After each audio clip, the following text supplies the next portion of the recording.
Welcome to Soft Launch, everybody. Back with another amazing episode. I am JC Mendoza. I am Samantha Santos. And this is Evie the Queen. And if you guys can't tell by the decor and the outfits, you are looking at a throuple of Eastern Conference champions. Yeah. The city's on fire. Just look around. How lucky we are to be alive right now. Because you look at me and you go, history is happening in Manhattan. And we just happen to be in the greatest city in the world. In the greatest city in the world.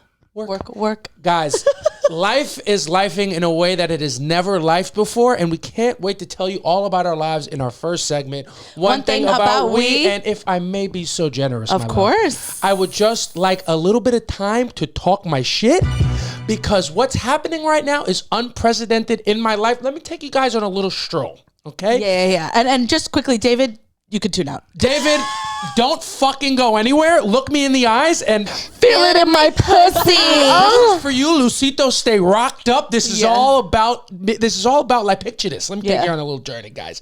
The month is May 2026. Yeah. You look at the month of May and you start and you go, it's gonna be May. And I hope it stays May, because May Day, some shit is going down. Yeah. You begin the month. I married the love of my life. No big deal. Everybody's talking about it. Everybody's talking about it. The wedding was beautiful. I got absolutely iced out by my baby, and you can tell the way I show off my ring that she didn't take my last name. You understand? It's just what it is. She didn't take my last name. She takes his dick. Am I right? Come on now. Yeah. Really? Once a week. It's really healthy. We start the month. Stupid. It's really good. Life is amazing. I married the love of my life. The Knicks close out round one. Yeah. The month progresses. The Knicks just go on to sweep the Philadelphia 76ers in round two. Yeah. We made them look like some absolute little punk bitches, and they can all suck my fucking dick. And that's unfortunate, but it's what it is. Whole time, what's happening is there's this little team across the pond in this league called the Premier League. They're called Arsenal Football Club. Yeah. All right? They wear cannons on the chest because they are the fucking best. We were mowing down the competition. No big deal. We just win the Premier League for the first time in 20 years. And I am thrilled. Samantha's thrilled because, make no mistake, my mood is through the roof. Yeah. The kid's in a good mood. I wake up on a good foot. We win a bunch of games. I just go. I bring bagels back. Samantha has no idea what's going on. Yeah. She's none the wiser, but she knows the vibes are a little bit better in the house. Yeah. You just go. People keep asking me. They're like, "Oh my God, are you excited for Arsenal?" And I go, "He gets one thing out of me." Okay. You understand? I'm giving my all to the Knicks. I just unfortunately couldn't be bothered. And I completely understand. I want them to win. Yeah, and I appreciate that. I look at it the way you look at Arsenal, the way I look at the Kardashians. I gave you bravo. I really just can't get too endeavors deep, but I wish them the best. Yeah. I love Kylie's lip kit. You understand? It's just what it is. You do need Kylie to be courtside. 100% locked and cocked. Yeah. We locked and cocked. Absolutely locked and cocked. That's the motto. That's the absolute motto. I'm locked and cocked. Kylie Jenner was in Cleveland. I look at Samantha. I go, I took you out of the hood and brought you to someplace nice. And Timothée Chalamet looks at Kylie Jenner and goes, let me take you to the worst place you ever fucking been. Yeah. Let me take you to Cleveland, make you sit courtside, make you sneak some vodka into the game. Yeah. Timothée Chalamet is just my spirit animal. Yeah. The kid is losing his goddamn mind every game, and I really do feel seen by him. I'm not the guy to do celebrity worship, but I would die for that boy. Yeah, same. During the Knicks season. And outside of the Knicks season, I go, Lisana Gaib, he roots for the Knicks, and I also root against ballet and the opera. It's what it is. They're dying art forms, and I don't want that to happen in cinema. Yeah. Or the Knicks, God forbid. Yeah. But the Knicks, they go on, they sweep. Arsenal wins for the first time in 20-something years. I have never in my life seen teams that I care about play this well at the same time while also not experiencing turmoil in my personal life. Yeah. You also look at me and you go, so I don't follow Arsenal, like I said, but I knew they were doing well. And then, JC's overreaction is I thought they shit the bed and they were not going to make it this far. And they were. They won. They were winning like all these games, like pretty much undefeated. Then they lost like one game. It's over. It's over. This fucking team. Same thing. So I also I'll watch a Knicks game if you have it on, but I'm not really following the Knicks all season. You go, I tap in at the playoff season. Right. JC, I also thought the Knicks didn't deserve to be in the playoffs. Yeah. You go, I thought this was the worst team that's ever played. I thought Kat was absolutely shitting the bed. How about that? I thought everybody was shitting the bed. I'm like, oh, well, we're going to go to the playoffs. It's just not going to be a good run. And you just go, JC is going to be overreacting consistently. You go, he is the drama. You go, 100%. You're just a girl. It's not Cardi B, it's Cardi JC. You gotta do something. It's what it is. If you're not overreacting, what's the point of being involved? I put my emotions into things, and I just need everything to be on the line just so I can fucking feel something. You gotta do something. I gotta feel something. Sometimes I look at the sun too long because I want to be a little bit blind because I want it to hurt. Yeah. It's just what I need to feel something, and I feel everything with these teams. And I'm a little bit dramatic, and I apologize about that, but I won't ever change. Yeah. It's just who I am. The Knicks are playing incredible. We swept the 76ers. We went to the Eastern Conference Finals, and I'm thinking, oh boy. At some point, one thing about me, when I'm watching my teams, I'm living life like Samantha Santos is living all year round. I'm waiting for the other shoe to drop. Everything's going too good. We run into the Cleveland Cavaliers. I see them. I go, oh boy. Yeah. And what I should have said is, oh toy. We were playing games with the motherfuckers. Yeah. Another clean sweep. We just fucking swept the Cavaliers en route to the finals for the first time since 1999. What were you doing in 1999? What was I doing in 1999? I was in 6th grade? Yeah. 6th grade, and I was just being ugly. Yo. I was working on my personality. The Knicks have not been good since you've become a bad bitch. Yeah, it's true. Isn't that crazy? It is crazy. I in 1999, I hadn't jerked it yet. In 1999, I hadn't gone through puberty yet. Yeah. The last time the Knicks was in the playoffs, I didn't know what porn was. Yeah, you wouldn't go on to hit puberty for what, another 5, For another 6? couple years, it'd be some time. My parents were already divorced. It's what it is. Life is not all sunshine and rainbows. I already knew pain. Yeah. But I can't believe, you look at it and you go, the last time the Knicks were in the finals, I knew my parents were divorced, but I didn't know what that meant. I was still in therapy about it. Yeah. You were just playing Battleship. I was playing Battleship, and now, one thing about me, God has given me some tough battles, and I don't know if it's strongest shoulder, but I'm his best lieutenant because I played Battleship. Yeah. It's just what it is. I can't believe what's going on. The Knicks are in the finals. Arsenal are in the Champions League finals. I can't explain to you how fulfilled I feel in my life because you get it, but you don't understand. No, you know what I get the Knicks thing. Yeah, but it's like a whole other one. Yeah. It's like there's two Knicks and they're both doing well, and I'm in love with the love of my life and we're married. I feel like things are going suspiciously well in my life. Yeah. You look at you and you go, you're just remembering to add me in there as a big highlight. You went to 100%. Yeah, you go, this is on the least on the totem pole. Yeah. 100%. I said that you were the first thing that happened, and I meant the least important. Yeah, exactly. It's just what it is. People keep running up to me saying congratulations, and I'm like, yeah, the Knicks are playing really fucking well, and Arsenal won the league. You went to They're like, hey, you got married? I was like, oh yeah, I did that too. Yeah. What are you talking about? Yeah, that bitch. Yeah, wait, one thing about me that I mean, you could not I knew the Knicks and Arsenal before I knew you. It's just what it is. Success is we don't have to pick one. Yeah. But you can tell very, very clearly which ones are more important to me. You can tell which ones I'm more worried about losing. Yeah. You go look at JC and you go, you don't have a shirt with my face on it.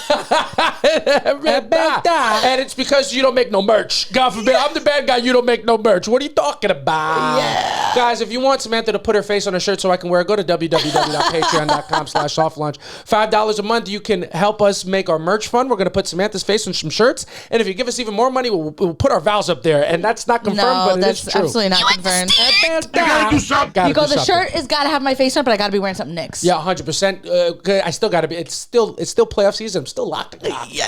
You know, I look at Knicks and Arsenal. I go, I'm locked. I look at Samantha. I go, I'm cocked. You went to Steve. What it is. Yeah, you're nicked up. It's what it is. All my teams are playing well. I'm married to the love of my life. Life is good. Life is suspiciously good. It feels like when you walk into a subway train and nobody else is there, and you're hyped, but you go, where are they fucking hiding shit? Yeah. Where's the homeless person? The AC is off. Yeah. The AC is off. What are you guys not telling me? Yeah. You know what it feels like when all of my teams are winning championships and I'm happy in my personal life? It feels like Theon Greyjoy when he got captured by Ramsay and he tricked him and made him feel like, oh, you can escape. And then the two bad bitches come and they're like, we also want to fuck. So he thinks he's escaping and getting fucked and he just gets his wiener cut off. Yeah. That's what it feels like right now. I'm looking around. I'm alert. I go, who's going to cut my dick off? Somebody's going to chop my fucking balls off. Yeah, it's going to be me. Yeah, that already happened. You're married. You went to Steve. No balls. You look at me and my team's going, you go, reek.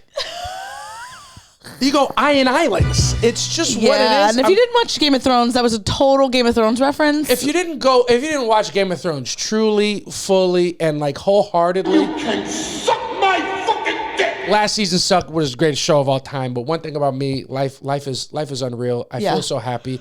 How has this run been for you for the playoffs? I know Arsenal doesn't really matter much to you, but I know that the Knicks they're near and dear to your heart. No, they are near and dear to my heart. I'm super excited. I love, like I've said before, when the Knicks are in the playoffs, it is the most beautiful time in New York. The city really comes together, and we really just haven't seen anything like this since 9/11. 100%. You know what I mean? It is a beautiful, it's just absolutely beautiful in the city. Everyone's looking at it. The other day, I was in a Knicks, usually if I'm walking with you, no one acknowledges me. They just go, she got dressed by her man today. You know, she doesn't want to be in this. But the other day, I was walking around in this shirt, and I look at a guy, and he goes, he gives me a little salute. He gives you the Dark Knight nod? Yeah. He looks at me, gives me a little salute, and I go, wow, I'm one of them. Yeah. You know what I mean? Because it feels pretty good, no? It does feel really good. And then it was like, I was on the train coming from a show, so I didn't get to watch, I think Game 3 I didn't get to watch.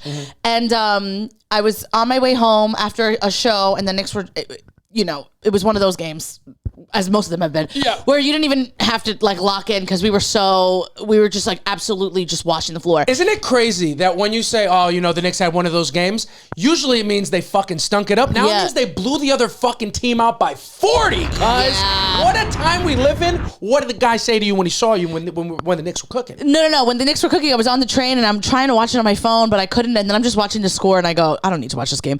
And then I just like, they let the clock run and whatever was over.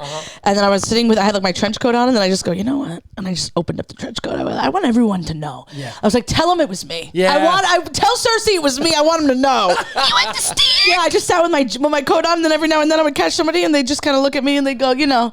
And then it was just a couple of dudes that you just knew were New Yorkers for real, just on the train, and everyone's just kind of like, you know, like. Just being quiet on the train, but just being excited, like we did it, we did it, boys. You know, the game is complete, whatever. And I just sat there. I just wanted everyone to know. Yeah, I'm really excited. You absolutely hit it on the nose. It's an exciting time to be in New York. It's an exciting time to be a New Yorker. And like you said, I haven't seen things this together since 9/11. Yeah, nothing brings the city together like protecting the Twin Towers. And you look at the Knicks and you go Mitchell Robinson and Karl Anthony Towns. Guys, we'll fucking die for our boys. Our boys in blue. Don't ever fucking forget. Don't forget, Come on. And you know, my condolences to Coco Jones. I love what you do. Yeah. Unfortunately, your man just couldn't do what you do. And you know what I mean? Honestly, watching the Knicks absolutely put belt to ass on Donovan Mitchell was satisfying, but it was a little heartbreaking. You go, the kid was a born and raised Knicks fan, and he was supposed to come to the Knicks. You go, cuz, was he throwing it? Did he throw the game? Did he want the Knicks to win just because he's a diehard fan? You look at it, you go, Kenny Atkinson he is from Long Island. He's also a New Yorker, their coach, and that's realistically, but analytically, he is the Cavs coach. You understand? You look at it and you go, the Cavs coach told reporters that they were down 3-0, but analytically they were up 2-1, and that's just what I'm going to tell Samantha next time she catches me on Instagram scrolling or on TikTok seeing big titty bitches jump roping. I'm like, realistically, I'm watching something I shouldn't be watching, but analytically, I've never been more committed to you in my life. You understand? Analytically, I would never disrespect you. Analytically. Analytically. If you look at the numbers, you go, you have a great man. On paper, analytically, you are the number one thing, but you know, realistically, the Knicks and Arsenal are more important. Yeah. You go, analytically, that's a joke, because realistically, you get punched in the face. You understand? Yeah. I also am really happy for my dad, because he's been like loving the Knicks for years and years and years. Shout out to Big Frank. Yeah, and then after a little bit during Carmelo's time here, my dad just said, and that's all. Yeah. He just couldn't deal with the heartbreak anymore after years and years. He goes, I can't watch this fucking team anymore. Understood. And he just kind of checked out for a little bit. Every now and then he'd check in. And you look at your father, you go, born and raised in New York, grown fucking man. He earned the right to check out. No. He earned the right. He put in his years. Absolutely. And as somebody who was there during those years, he didn't fucking miss nothing. And he knows. He picked a good time to walk out. Oh, I'm sorry you missed Langston Galloway buckets. Yeah. I'm sorry you didn't get to see Evan Fournier set the Knicks record, only to be Knicks record for threes in the season before Dante DiVincenzo smashed it when we should have been watching. And you go, all those things you're saying, I wouldn't know a thing. Yeah. I don't know who the fuck you're talking about. But yeah, my dad absolutely checked out. And who was it that got him back in? Me. Yep. I was like, hey. And who was it that got you back in? You. And it all starts with me. Yeah.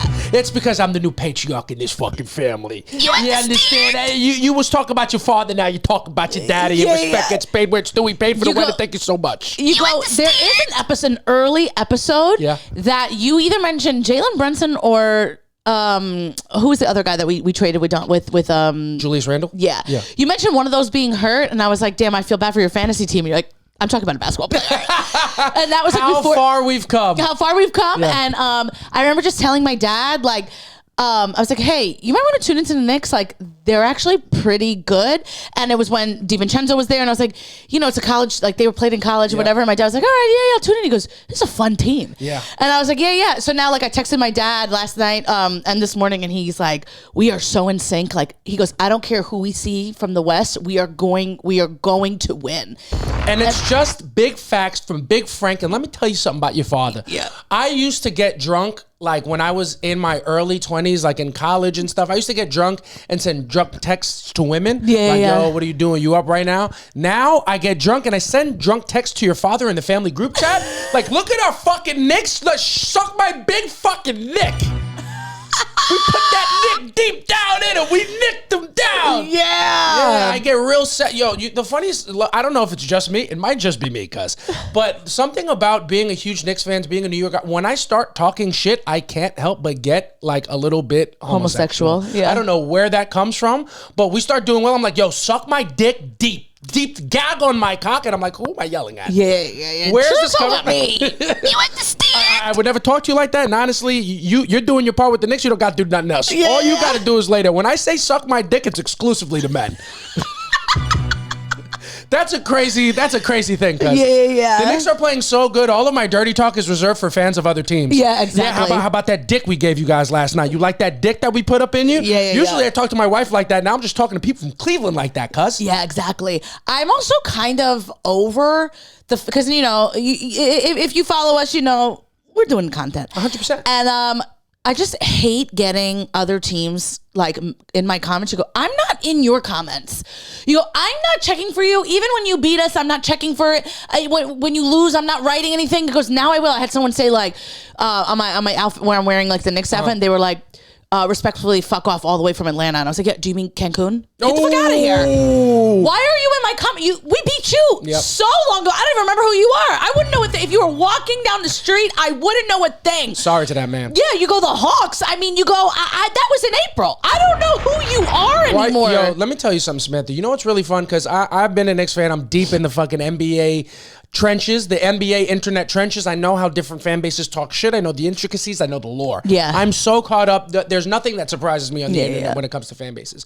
You're getting into it for the first time, and you're like, you know what? I don't like the way the media talks about the Knicks. Yeah. And it's like, it's been this way forever. It's so They don't irritating. ever show us love. We play good, they only talk about how bad the other team is. We play bad, they only talk about how shitty the Knicks are. If we're playing the best basketball literally in the history of the NBA, and they're only talking about how easy the journey to the finals was. And Samantha's watching like, I don't think they're being fair. I'm like, welcome to the fucking team. Yeah.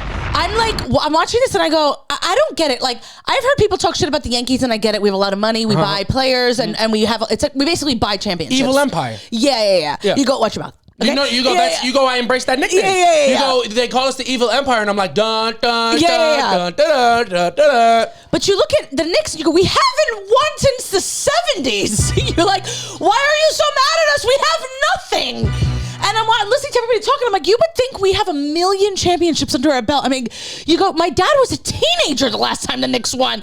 You go, my dad is 100 years old. I'm so confused. I'm like, where is all of this hate come from? But you go, it's the same thing like when you do, I've done like videos where I'm like, I love being from New York. And then you just, here comes somebody from Idaho be like, oh, that's a trash bag city. You go, okay, then get out of my fucking algorithm. Why are you here? You'll never catch me in the algorithm of another state.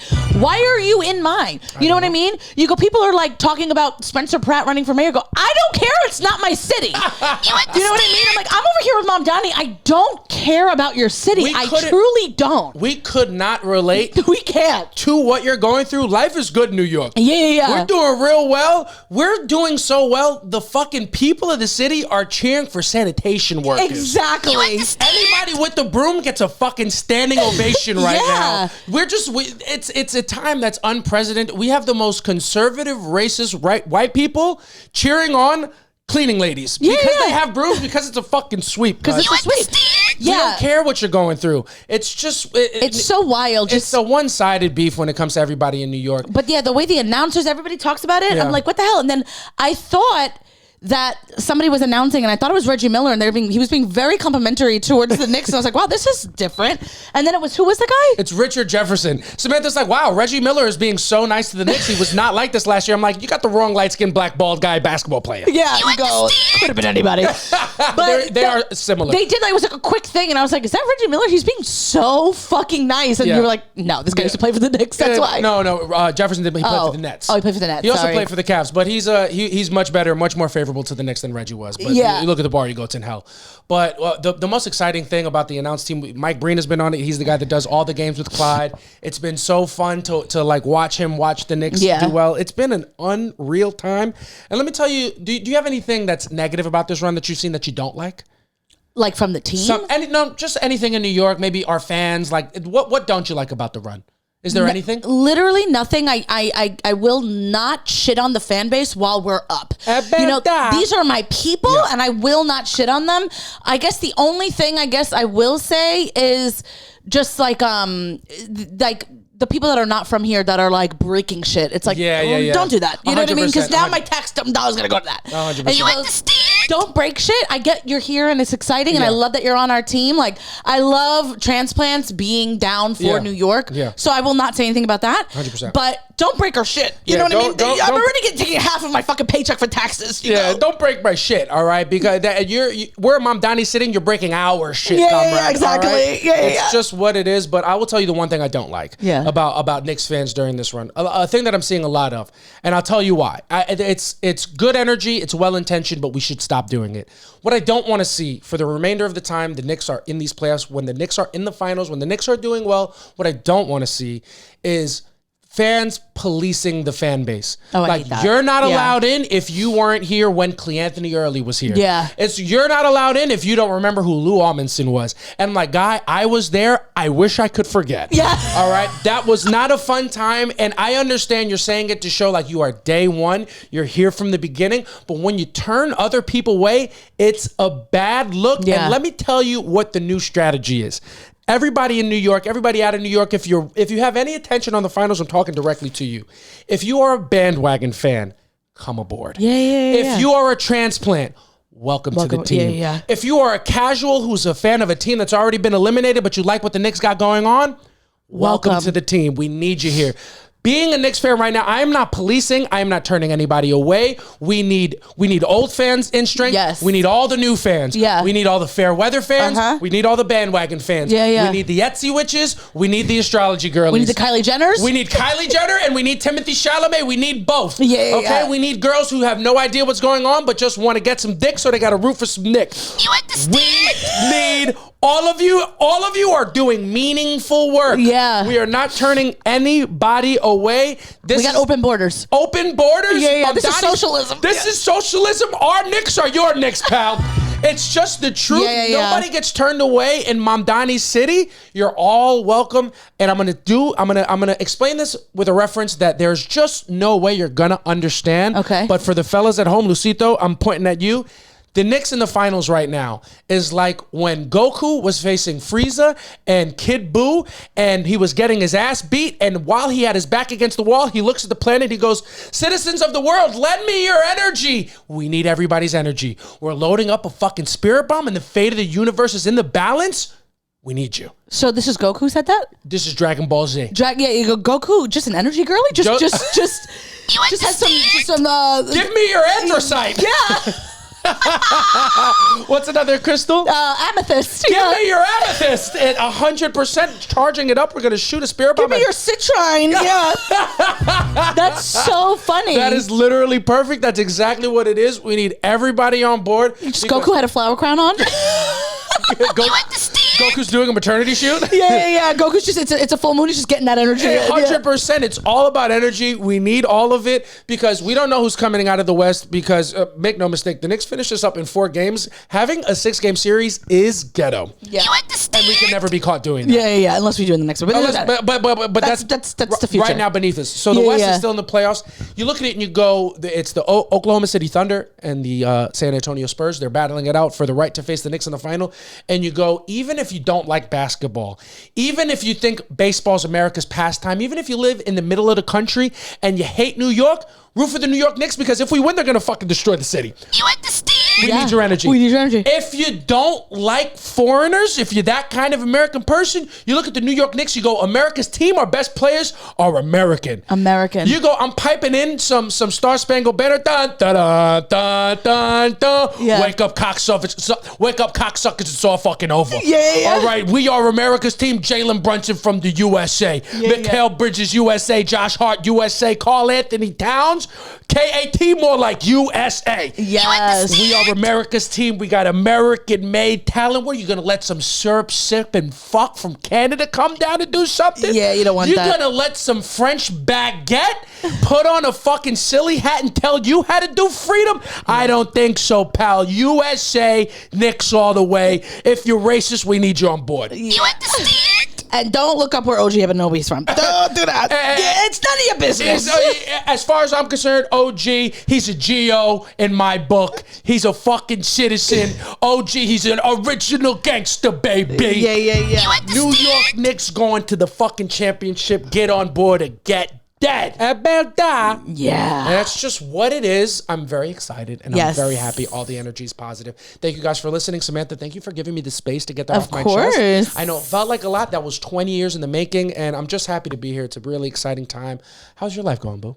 Yeah, and David, welcome back. No, so now, I mean, I don't have as much energy as you do, but the other day I did, one thing about me is the other day we were talking and I had a funny realization of my life. I had a funny realization. Yeah. You guys didn't even put two and two together. You were Samantha. One thing about me and Samantha, we're known to take an edible. Yeah. All right, and have a little date night. We're gonna take a couple milligrams and we're gonna do some yapograms. Yeah. And Samantha is just telling me about her lore. Yeah. Which the fun thing about being married is that you get to see all the prequels. Yeah. You get to see all the series that happened before the main series that you're tuned into right now. So Samantha's catching me up. We're on our 5th prequel, and I'm just hearing lore that I've never heard before. And Samantha was telling me something about her childhood that was very funny. What was it? So I was a really good reader. Yeah. I was ahead of my class in reading. Which is, if you know Samantha now, a little bit shocking, no? I have anxiety now, so when I read, I get nervous, but I was a very good reader. I used to read in church, okay? What do you get nervous about when you read now?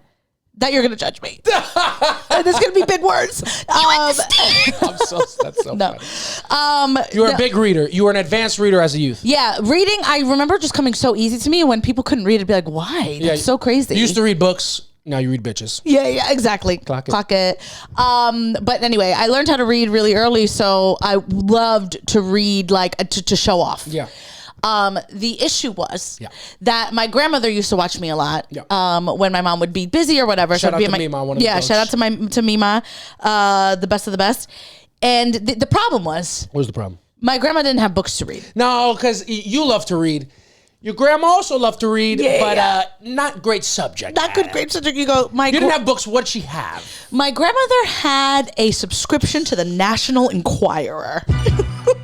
And you understand? If you don't know what that is, it is the worst tabloid of all time. Like, I could call them right now and be like, I just want you to know, Jalen Brunson, he's been fucking transgender people his whole life. And they'll put it on the cover. Perfect. Yeah, they'll put it on the cover and they don't care. They don't check any sources. They have no sources, just vibes. Just vibes. They're just throwing shit at a wall and seeing what sticks. Frankly, to be a subscriber to the National Enquirer, I didn't even know that was a tier of support that they had. Yeah. I thought everybody was reading the Enquirer involuntary. I thought the only way to get the Enquirer was for it to be passed to you by a shady person before you enter the train. Yeah. No. That was AM New York. Don't be disrespectful. They would never give it. They would never give the National Enquirer out for free. But you would read it on the line at a supermarket because it would be there and you just pick it up and be like, oh. But my grandmother was a subscriber. She did get that in the mail and I would read it. So it was back in the 90s, and it was all gossip. It's all hearsay. It's not even gossip. It's just you understand. You know what I heard. It's through the grapevine. It is lower than chisme. It is completely fabricated, unsubstantiated claims. Like you said, it is It is long line at the grocery store material. Yeah. These are the Inquirer. You pick it up and you go. There's a picture of Selena Gomez on the cover with a little bit of a muffin top from a bad angle. Yeah. It's these types of tabloids. It is the scum of the earth. It's the scum of the earth, and it's just what the best person in your life was reading. It's just my queen was reading it, and so was I. Yeah. So you go. She just gave. It wasn't like I was secretly reading it. She go, we'll read that. Yeah. And I would like to read. Yeah. Read this. And I would just be reading completely insane things about 6 years old Leonardo DiCaprio, like having it would be like blurred out photos of him like quote unquote naked, like having sex with a man or something, and I just reading it. Samantha was reading homosexual smut. She was reading homosexual fan fictions. Yeah. You were reading fan fiction at 6 years old because your grandmother was handing you the National Observer. Absolutely. The National Enquirer. The National Enquirer. You go, my classmates were reading The Babysitter's Club, and I was just finding out that Jude Law was fucking his babysitter. You understand? I was doing important work. Yeah. So Samantha's telling me all of this, how all she would read, like she was the most advanced reader in her class, but she was reading absolute filth, foreign garbage. And I go, do you not see the connection? And she goes, what are you talking about? I said, what connection? And I go, oh my God, you don't, your brain is so cooked from the National Enquirer that you don't realize that to this day, in your 30s, you care so much about celebrities' personal lives. Yeah. Because it was the first thing you ever learned how to read. Yeah. And you just go, I got it from my grandmother. You look at the apple, you go, it doesn't fall too far. You look at the apple and go, oh my God, right there by the tree trunk. Yeah. You understand?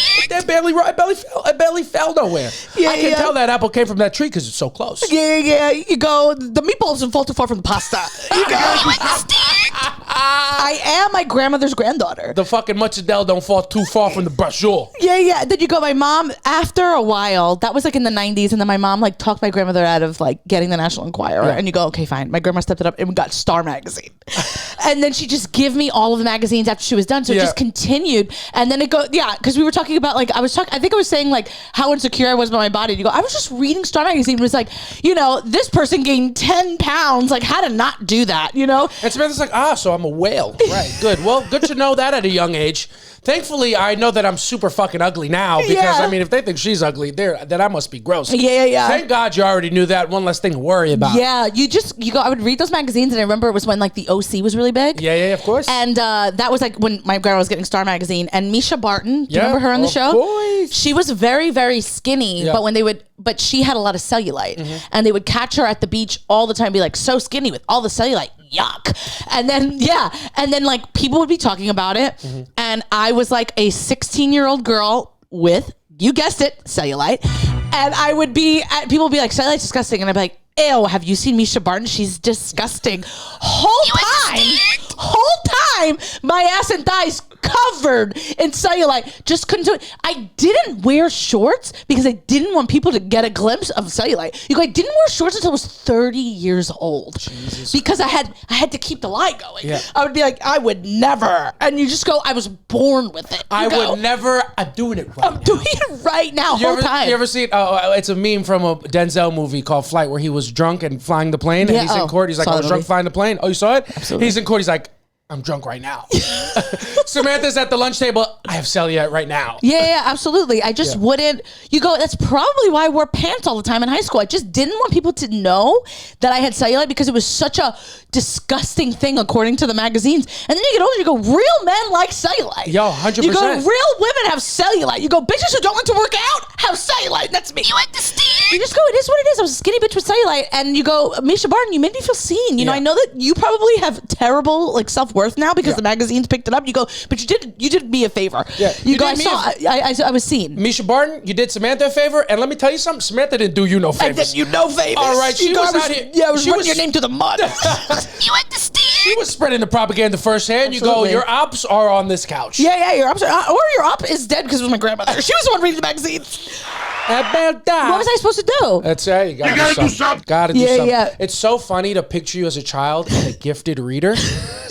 But the only thing you're reading is the National Enquirer. Yeah. So you're reading this through. You're so advanced.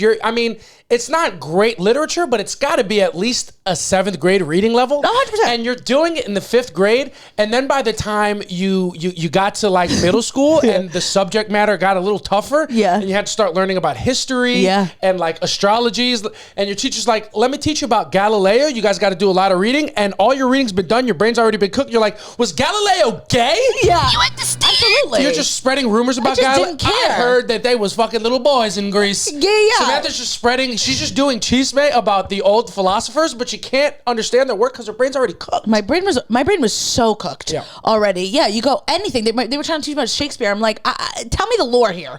You know what I mean? I'm like, who was he fucking? You know, Shakespeare closeted homosexual. Was he? That's what they say. That's what they be saying. Wasn't it the National Inquirer? I had no idea. And I learned that from you in the 6th grade. You were the one who told me.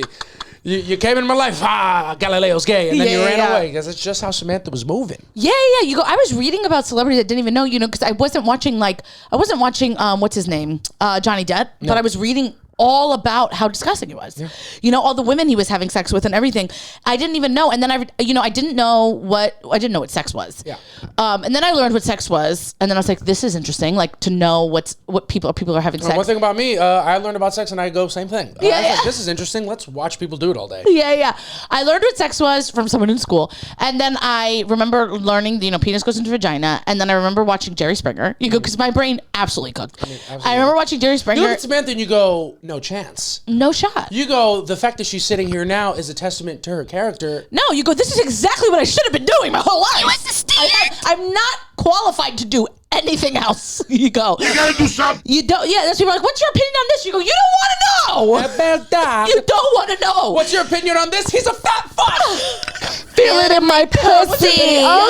What's your opinion on having a woman in prison? Does she have cellulite? You understand? You don't want my opinion. I'm stupid. But yeah, I forgot where I was going. Oh no! Oh fuck! I'm sorry. No, it's okay. You go. Who cares? Yeah. I'm sorry about that. But then I also realized during this conversation, I'm like, wow, women. At least every woman I know. I can't speak for every woman, but I feel comfortable enough to say, as a woman, that 90% of us, our original form is pick me. Yeah. We are pick me bitches. You know what I mean?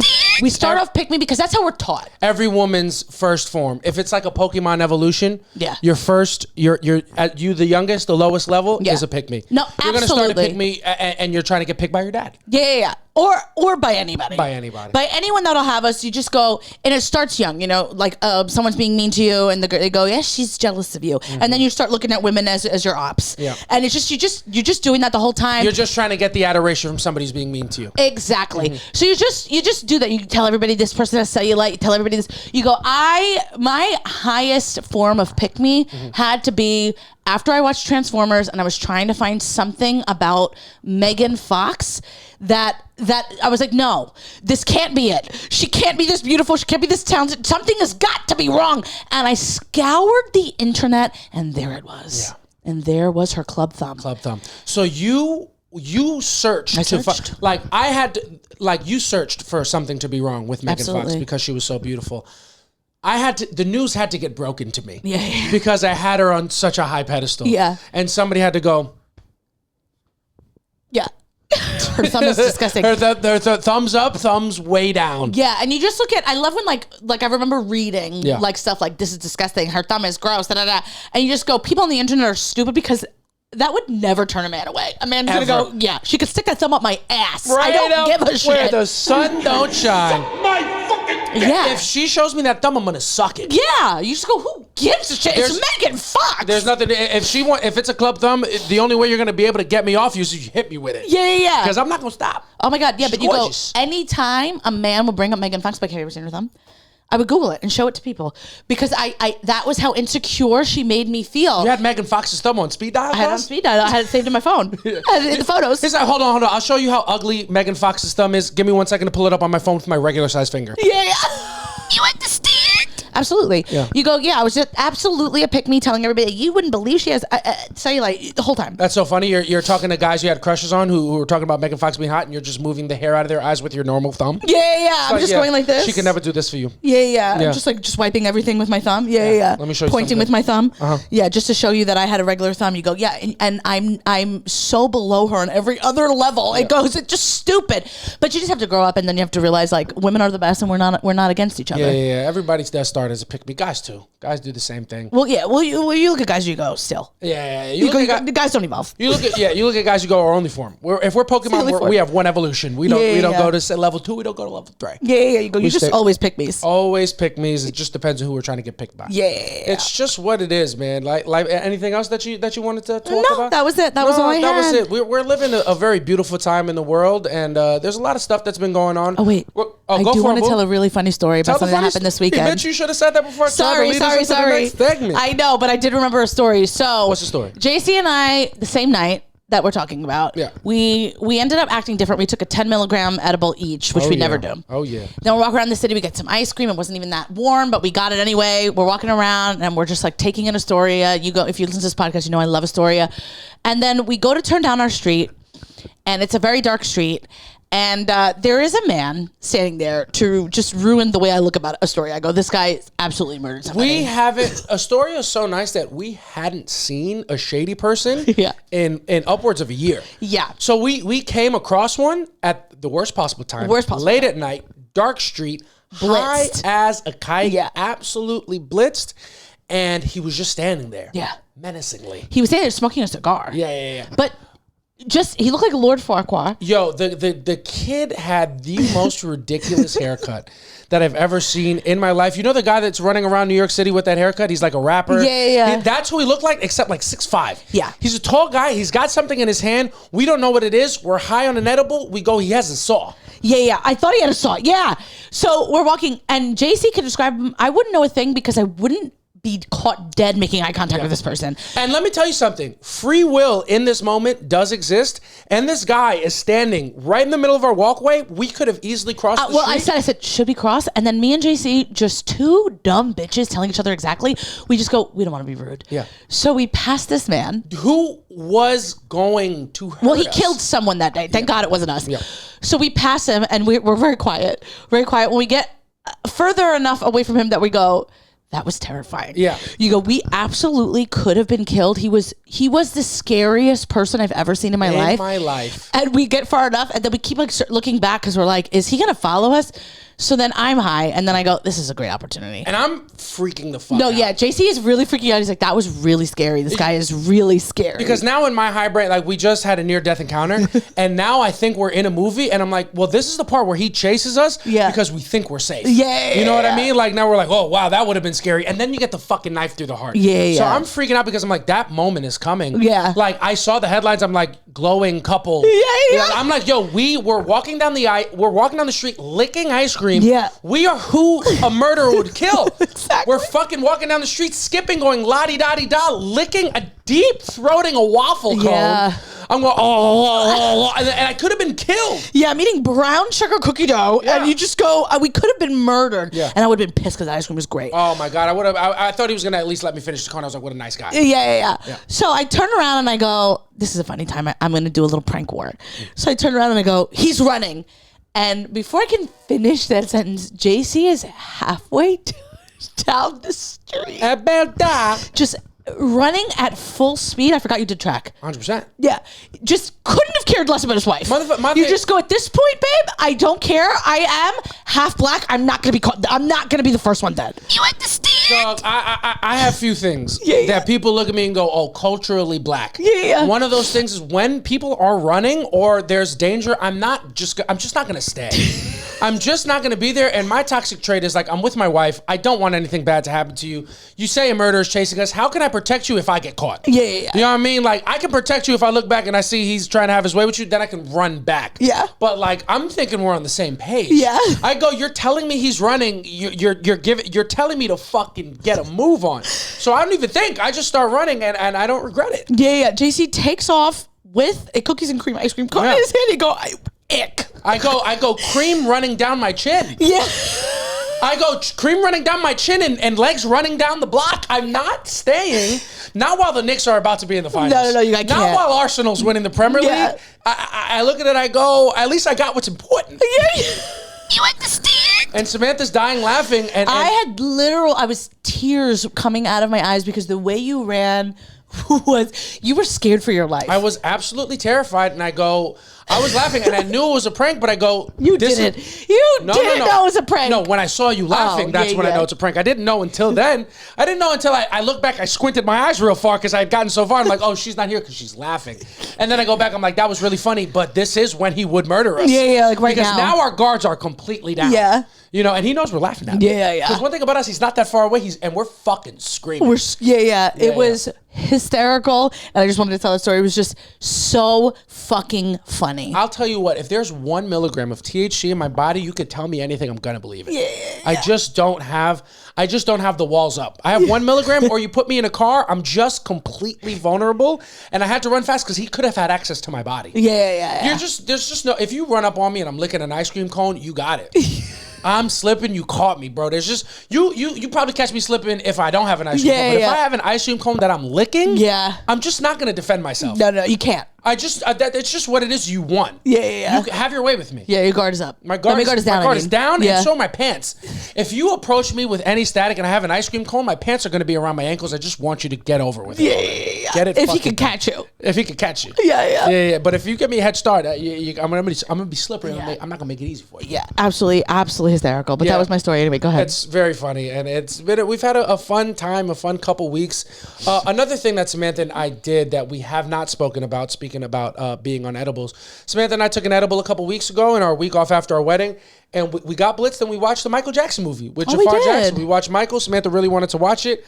I saw the Rotten Tomatoes and it was really bad. Yeah. The review, so I was like, I don't want to go to theaters, but I will watch it. And so we caught it for free at home. What'd you think about the movie? I know that it got rated really bad on Rotten Tomatoes. It got ripped to shreds. What the fuck does a tomato know about a movie? You understand? You go, I don't give a fuck about a fruit cosplaying as a vegetable. Samantha, I don't give a fuck. One thing about Samantha is Samantha's half Puerto Rican, half Italian. Samantha's 100% fucking Italian. Yeah. Samantha's an Italian kid. She sees Rotten Tomatoes. She sees you get a low score on Rotten Tomatoes. She's like, oh, the tomatoes loved it? It's got to be fucking good. It's got to be really fucking good if they're throwing tomatoes at it. I love a fucking tomato. You just go, I don't care. You know, it goes, I grew up poor. We don't care if they're Rotten Tomatoes. We're going to use them. 100%. Okay? They're going to go right in the fucking pasta. They go right in the fucking Sunday gravy. Yeah. So he was like, it's bad on Rotten Tomatoes. I go, perfect. The worse a movie is on Rotten Tomatoes, the more I'm gonna like it. So more chances. If the movie has over a 50% audience critic score on Rotten Tomatoes, Samantha's not gonna watch it. Absolutely not. If it's a halfway decent movie, it's an ick. Yeah. Samantha needs a medium ugly movie. Yeah. I absolutely need a medium ugly movie. So we watched Michael Jackson. You go. Big takeaways. I absolutely loved it. It was a fun watch. It was a really fun watch, but you have to understand something about me. I am a huge Michael Jackson fan. Yeah. I love him. When he died, I mourned, I cried. It was like months before I felt better about it. I was just watching anything I could with Michael Jackson. For Christmas, I got the This Is It DVD. Like I don't play about Michael Jackson. Right. And with that being said, I think he did exactly what they said he did. No, you go, not after this movie. Not after this movie, I go, he's a sweet boy. I gotta disagree with you there. You go, I watched a documentary, I go, I don't know. You go, I wasn't there, I don't know, but it's not looking too good for the kid. I'll tell you what. Only the kids. If you think me running away from danger is a black thing about me, wait till you hear my opinions on Michael Jackson. And I won't say them here because I don't want to edit the episode, but it was a fun watch. I loved it. It was like a concert. It was like a sing-along. It was super cool. They reenact his dancing. They reenact his videos. Like, the end of the movie is just literally just like a reenactment of Thriller. Yeah, you're just watching music. The reason I didn't really care for it like that much, I'm like, these music videos already exist. Yeah. We've already seen them better than we're seeing them now. I don't know why we're remaking videos that are, one, the most iconic things ever made, and two, already done by the best performer of all time. And they're not like alluding to it. They're fully doing shot for shot remakes of videos that we already have. So I thought it was a little bit of a waste of time because it's just his nephew doing it, but it was fun. Yeah. It was a fun sing-along. But you go, Michael didn't have ass like that. You go, Michael didn't have ass like Jafar. Let me tell you something. Yeah. About Jafar Jackson as Michael Jackson. Yeah. you go, his name is Jafar, and I need Ja to come over here. Come nice and close, sit that ass right on my lap. You understand? Jafar Jackson was absolutely cheeked up. Yeah. Absolutely cheeked up. Yeah, he looked like a baseball player, cuz. He looked like Jafar looked like my baby. Yeah, you looked at him, you go, Ash Twin. Yeah. I go, Twin, where have you been? Jafar Jackson looked like fucking Bo Jackson. Yeah, it was crazy. He looked like a stallion booty. Yeah. He was thick. I'm like, that's got to be jam. Jelly don't shake like that. Michael ain't never been walking around with all that ass. Jafar Jackson was absolutely cheeked up. Yeah, he was super cheeked up. Those cheeks was looking at me, and I was going, I want to be starting something.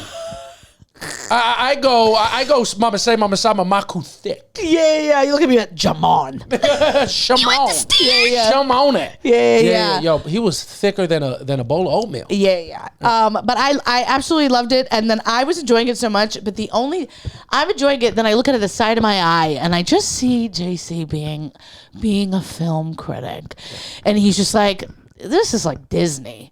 He's like, this is like the Disney version of Michael Jackson. Yeah. And I go, watch your fucking mouth when you talk about the king of pop in my house. You understand? Yeah, on my couch. I apologize. On our couch. On Bob's couch. All right, please. But no, it wasn't a terrible movie, but you go, like, there was nothing real about, like, the way that they portrayed Michael Jackson. It was very much a puff piece. You go, well, did you know him? Nope. Did you know him? Didn't. You understand? Watch your mouth. For all intents and purposes, Michael Jackson could have just been the greatest human of all time. And he was. Because that's how they portrayed him. And you go, never did nothing wrong, which I believe. But at the end of the day, like, any Michael Jackson grown dialogue was just, I want to change the world. I want to make it a better place, a safe place for people like me. And I'm like, did he not ever say anything else? Was he a fucking square? No, he was too funny. He was too cool. He had to have some shady, real opinions, and we didn't get to see any real, like, no layers be pulled back. It was just like, no, he throws a little shade at Prince. Barely. Not enough. Prince was like, Prince would see that and be like, girl, child. Yeah. Child's play. Yeah. They like touch on vitiligo, like if you blink, you missed it. Yeah. But they do touch on his nose jobs. Again, they touch on one. Yeah. And then you just see him with a new nose in different scenes. And you go, did you run out of nose budget? Because that's a huge part of this movie. And it was absolutely just cut out, much like a lot of his nose. You understand? But you know, Michael Jackson, what that did inspire us to do was watch This Is It, which I've never seen. Which of course I've seen. The documentary of him getting ready for his last tour. Yeah. That was incredible. He's incredible. Michael Jackson, 50 years old with a better fastball than he ever had. No, just the best. I was waiting for, like, because he's doing like dress rehearsals of like all of these songs from back in the day. Human Nature was the one that caught me the most off guard because he hit such a high note.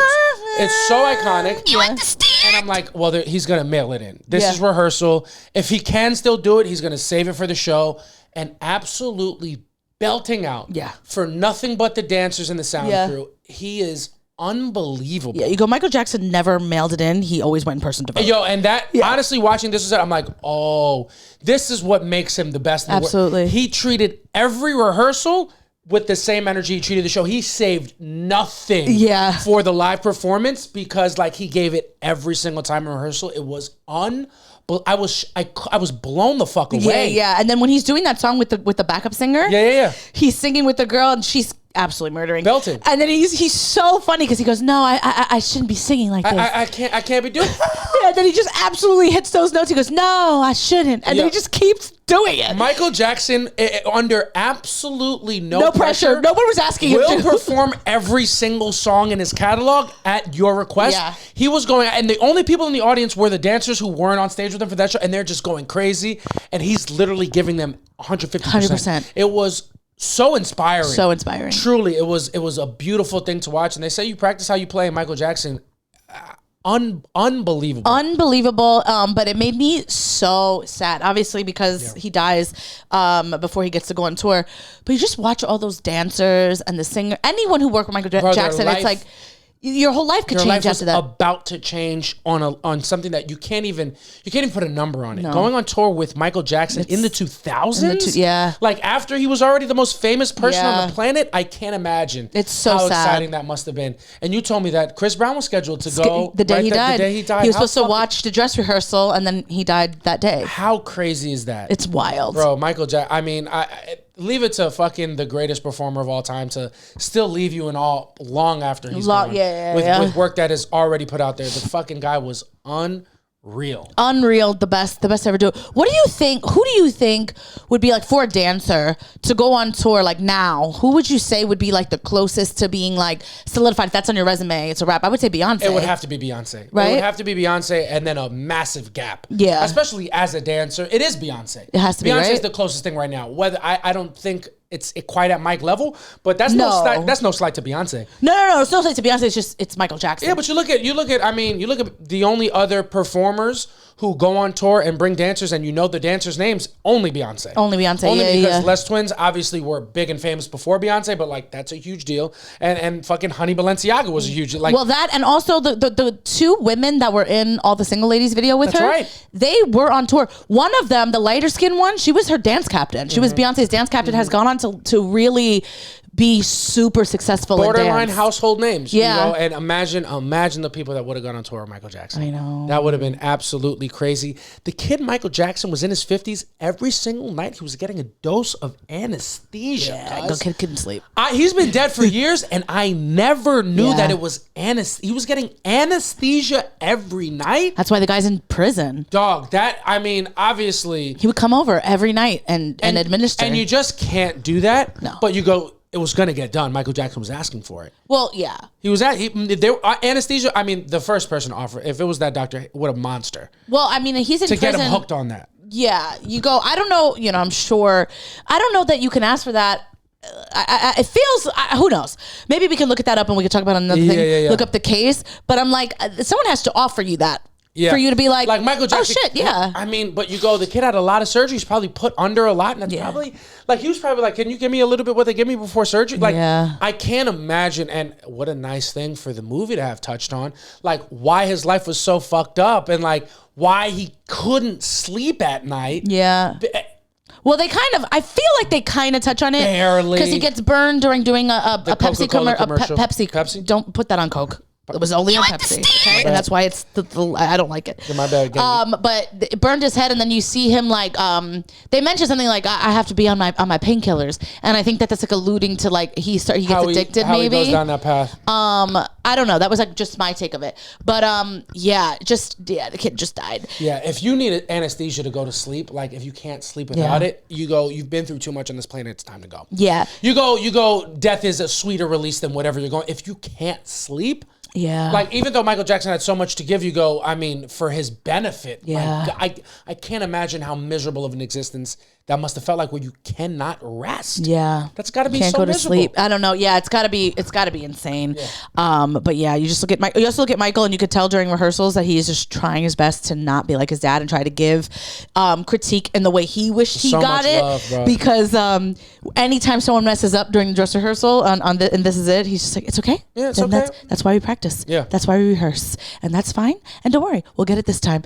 And it's just so funny because you just know his dad would have beaten the shit out of him. 100%. You can tell he's trying to change it. I will tell you it's heartbreaking and also warming at the same time was, anytime Mike is addressing the group when they bring everybody in for Michael Jackson to talk to them before a rehearsal or whatever the fuck, he's like, we're a family here. Yeah. And you go, he's doing that because that's all he ever wanted. He's only ever been on tour with his family. He's only ever worked with his family. So for him to get into that place, it's like, yo, we are a family. We have each other's backs. And it's it's beautiful to create that environment, but it's so sad because he never got to learn a healthy, detached way. And it's very crazy. Sad. Also, just something quickly that I took away from the thing is I had no idea that when Thriller came out and Off the Wall came out, Off the Wall and then Thriller, this motherfucker was still living under Joe Jackson's roof. Bro, living with Pops, bro. Crazy. And he just didn't feel like he was ready to live on his own. Yo, it's crazy that Michael Jackson put out Thriller while he lived with his parents. And on the surface, that sounds crazy. But then I look at myself, I go, I was getting cheeks in my grandma's apartment.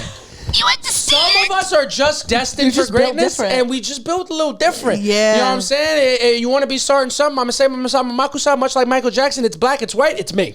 You understand? What are you guys going to do? Thank you so much for listening to another amazing episode of Soft Launch. You guys are the best. If you like the episode, leave a comment, subscribe, share with your friends. We have In Rhythm this Sunday at New York Comedy Club. I'll put the link in the bio. It's going to be on the 31st. Arsenal plays in the Champions League on the 30th. I need you all to send that energy. We need to be fucking double champs. Yes. And other than that, just keep engaging with our content. Thank you so much for everybody that sends messages and reaches out in comments. You guys are the best. Anything you want to leave on? No, that's it. All right, we'll come back next week with another amazing episode. But till then, I've been Jason Mendoza. I'm Samantha Santos. We'll see y'all next week. Bye. Peace.